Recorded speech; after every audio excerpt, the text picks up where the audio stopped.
পুরো ঘটনাটাই পরিকল্পিত ছিল। শরীফ ওসমান হাদী তার একটা অ্যাক্সিডেন্ট হতে পারে এবং হওয়ার পরে কি কি ঘটনা ঘটানো হবে বাংলাদেশে, এটার একটা চক্রান্ত পরিকল্পনা আগে থেকেই তৈরি হয়েছে। এবং সেই রাতে এই ঘটনা ঘটার পরে আমাদের কাছে আরো মনে হয়েছে যে ঢাকা শহরে 500 মানুষ নাই যে সেখানে ওই বিল্ডিং দুইটার সামনে গিয়ে ব্যারিকেড তৈরি করতে পারে। আমরা জুলাই গণ অভ্যুত্থান এবং তার পরবর্তী সময়ে যেই পরিবেশ এবং যেই বাংলাদেশ আমরা প্রত্যাশা করেছিলাম, আমরা সেই দিকে আগাচ্ছি না। এটা আমাদের জন্য দুর্ভাগ্যজনক এবং আরো দুর্ভাগ্যজনক যে যারা এই ঘটনাটা সেই রাতে ঘটিয়েছে বা যারা প্রথম আলো, ডেইলি স্টার সহ সাংস্কৃতিক প্রতিষ্ঠানগুলোর উপর হামলা করেছে, তারা জুলাই গণ অভ্যুত্থানের স্লোগানগুলোকেই ব্যবহার করেছে, শরীফ ওসমান হাদীর মৃত্যুকেই ব্যবহার করেছে এবং আমাদের স্লোগানগুলোকে ব্যবহার করে তারা সেখানে আক্রমণ করেছে এবং সেটার পক্ষে সম্মতি তৈরি করেছে। এই ঘটনার পরে আমরা বলেছি যে এটা সরকারের ভিতরের একটা অংশের এখানে সংশ্লিষ্টতা রয়েছে, সমাজে এটার পক্ষে সম্মতি তৈরি করা হয়েছিল অনেকদিন ধরেই এবং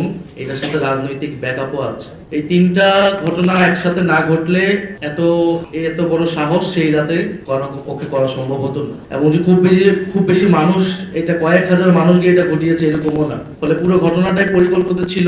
শরীফ ওসমান হাদী তার একটা অ্যাক্সিডেন্ট হতে পারে এবং হওয়ার পরে কি কি ঘটনা ঘটানো হবে বাংলাদেশে, এটার একটা চক্রান্ত পরিকল্পনা আগে থেকেই তৈরি হয়েছে। কারণ ঘটনাগুলো দেখে আমাদের কাছে এটাই মনে হয়েছে। ফলে এই জন্য আমি বলতেছি দুর্ভাগ্যজনক যে জুলাইয়ের নাম বা শরীফ ওসমান হাদীকে ব্যবহার করে এই ঘটনাগুলো ঘটানো হলো। ফলে আমরা মনে করি আমাদের সবারই এটার দায় আছে, আমাদের অনেক বেশি দায় আছে যারা আমরা জুলাই গণ অভ্যুত্থানে অংশগ্রহণ করেছিলাম। ব্যক্তিগতভাবে আমি তথ্য মন্ত্রণালয়ের দায়িত্বে ছিলাম এবং আমাদের জন্য আরো দুর্ভাগ্যজনক আজকে যেই আমরা শব্দটা ব্যবহার করছি মব ভায়োলেন্স, এই শব্দটার সাথে প্রথম দিকে আমি একমত হতাম না বা আমরা এটার বিরোধিতা করতাম। কারণ আমরা যাদের বিরুদ্ধে লড়াই করেছিলাম তাদের পক্ষ থেকেই পুরো জুলাই গণ অভ্যুত্থানকে প্রথম থেকে বলা হয়েছে মবক্রেসি। ফলে আমরা বলেছি যে এটা মবক্রেসি না।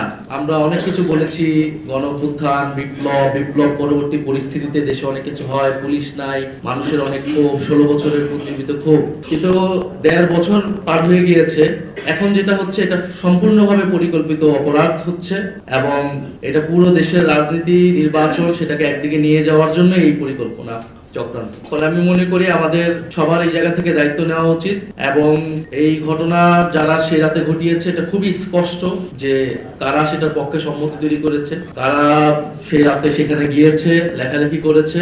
আমার মনে হয় যে সেটা সরকারের উচিত হবে। এটা সরকারকে উচিত না, শুধু আমাদের সবাই মিলে সরকারকে বাধ্য করতে হবে এই ঘটনার সুষ্ঠু তদন্ত এবং বিচার। একই সাথে শরীফ ওসমান হাদীকেও যারা এইভাবে গুলিবিদ্ধ করলো প্রকাশ্য, ঢাকা শহরে একজন এমপি পদপ্রার্থী এবং জুলাই গণ অভ্যুত্থানের মুখ, সেই বিষয়টাকেও আমাদের সুরাহা করতে হবে। এবং সেই রাতে এই ঘটনা ঘটার পরে আমাদের কাছে আরো মনে হয়েছে যে ঢাকা শহরে 500 মানুষ নাই যে সেখানে ওই বিল্ডিং দুইটার সামনে গিয়ে ব্যারিকেড তৈরি করতে পারে। এটা আমাদের জন্য আরো দুর্ভাগ্যজনক মনে হয়েছে, আমাদের নিজেদের কাছেও অসহায় মনে হয়েছে। আমরা যদি সাথে সাথে রেসপন্স করতে পারতাম, আমরা আমাদের জায়গা থেকে তো আসলে যখন পুলিশ কাজ করে না, আমাদের জায়গা থেকে তো দায়িত্ব ছিল নাগরিক হিসেবে, আমরা চেষ্টা করেছি এবং সবার প্রতি এই আহ্বানটাই থাকবে যে জুলাই গণ অভ্যুত্থানের নামে এই ধরনের কোনো কিছু আমরা বিন্দুমাত্র অ্যালাউ করব না এবং কোনো কিছুর নামেই এই ধরনের ঘটনা, মিডিয়ার উপর আক্রমণ, প্রতিষ্ঠান ভাঙচুর, যেটা আইনের শাসনকে ব্যাহত করবে, এরকম কোনো কিছুর পক্ষে যারা বা সম্মতি তৈরি করবে তাদের বিরুদ্ধে আমাদের ব্যবস্থা নিতে হবে।